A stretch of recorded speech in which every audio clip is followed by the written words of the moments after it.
اللہ کے نام سے شروع کرتا ہوں جو بڑا مہربان اور نہایت رحم کرنے والا ہے۔ سبھی طرح کی تعریفیں اللہ ہی کے لیے ہیں جو تمام مخلوقات کا پروردگار اور بڑا غفور الرحیم ہے۔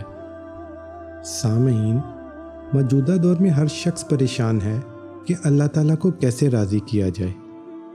آج کا واقعہ آپ کو ایک بزرگ کا سناتے ہیں جس میں وہ آپ کو اللہ تعالیٰ کو راضی کرنے کا فارمولہ بتا رہے ہیں۔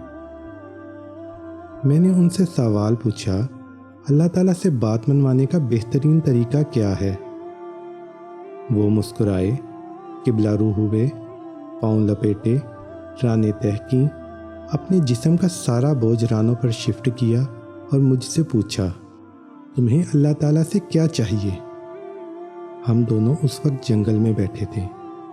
حبس اور گرمی کا موسم تھا، سانس تک لینا مشکل تھا۔ میں نے اوپر دیکھا، اوپر درختوں کے پتے تھے، پتوں سے پرے گرم پگھلتا ہوا سورج تھا۔ میں نے عرض کیا، اگر بادل آ جائیں، ذرا سی ٹھنڈی ہوائیں چلنے لگیں تو موسم بہت اچھا ہو جائے گا۔ وہ ہنستے ہوئے آہستہ سے بولے، لو دیکھو پھر۔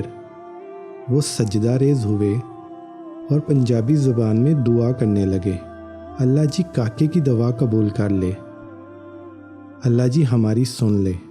وہ دعا کرتے جاتے اور روتے جاتے۔ پہلے ان کی پلکیں گیلی ہوئیں، پھر ان کے منہ سے سسکیوں کی آوازیں آنے لگیں، پھر ان کی آنکھیں برسنے لگیں۔ وہ بری طرح سے رونے لگے۔ میں ان کی حالت دیکھ کر پریشان ہو گیا۔ میں نے زندگی میں بے شمار لوگوں کو روتے دیکھا، لیکن ان کا رونا عجیب تھا۔ وہ ایک عجیب ردم میں رو رہے تھے، منہ سے سسکی نکلتی تھی، پھر آنکھیں برستی۔ میں پریشانی اور خوف کے ملے جلے تاثرات کے ساتھ انہیں دیکھ رہا تھا۔ وہ دعا کرتے جاتے، روتے جاتے اور سسکیاں بھرتے جاتے۔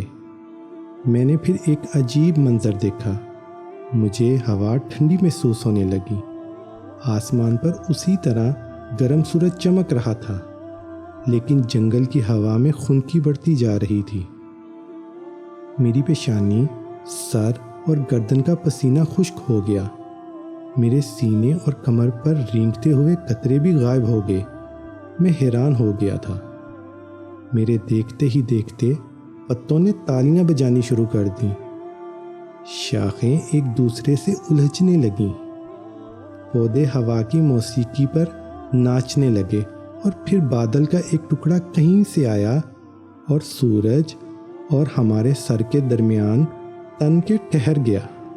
وہ رکے، دعا کے لیے ہاتھ اٹھائے اور شکر ادا کرنے لگے۔ وہ دیر تک اللہ تعالیٰ کا شکر ادا کرتے رہے۔ اللہ آپ کا بہت شکریہ، اللہ جی آپ کی بہت مہربانی کہتے رہے۔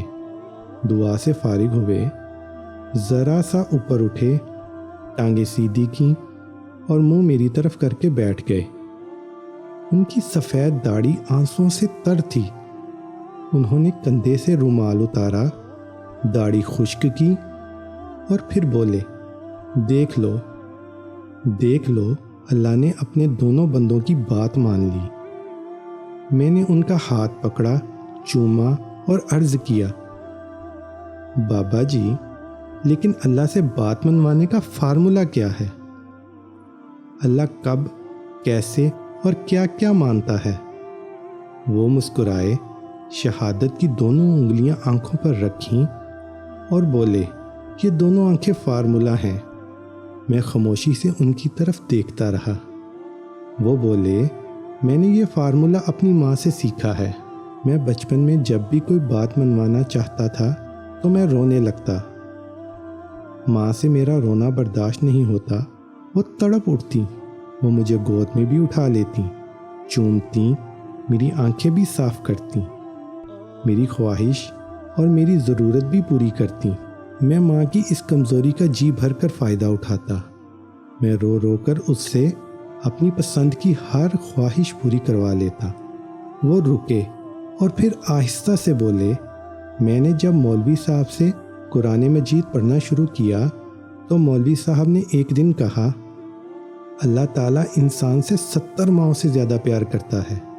یہ فکرہ سیدھا میرے دل میں لگا اور میں نے سوچا میں رو کے اپنی ایک ماں سے سب کچھ منوا لیتا ہوں، میرا رب اگر مجھ سے 70 ماؤں جتنی محبت کرتا ہے تو پھر میں رو رو کے اس سے کیا کیا نہیں منوا سکتا۔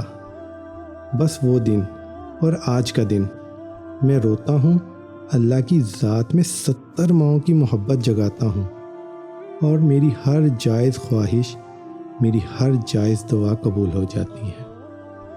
تو سامعین، یہ تھا اللہ تعالیٰ سے بات منوانے کا فارمولا۔ اگر آپ کو یہ ویڈیو پسند آئی ہے تو اسے لائک کریں، شیئر کریں اور کمنٹ سیکشن میں اپنی رائے کا اظہار کریں، اور کتابش کو سبسکرائب کریں۔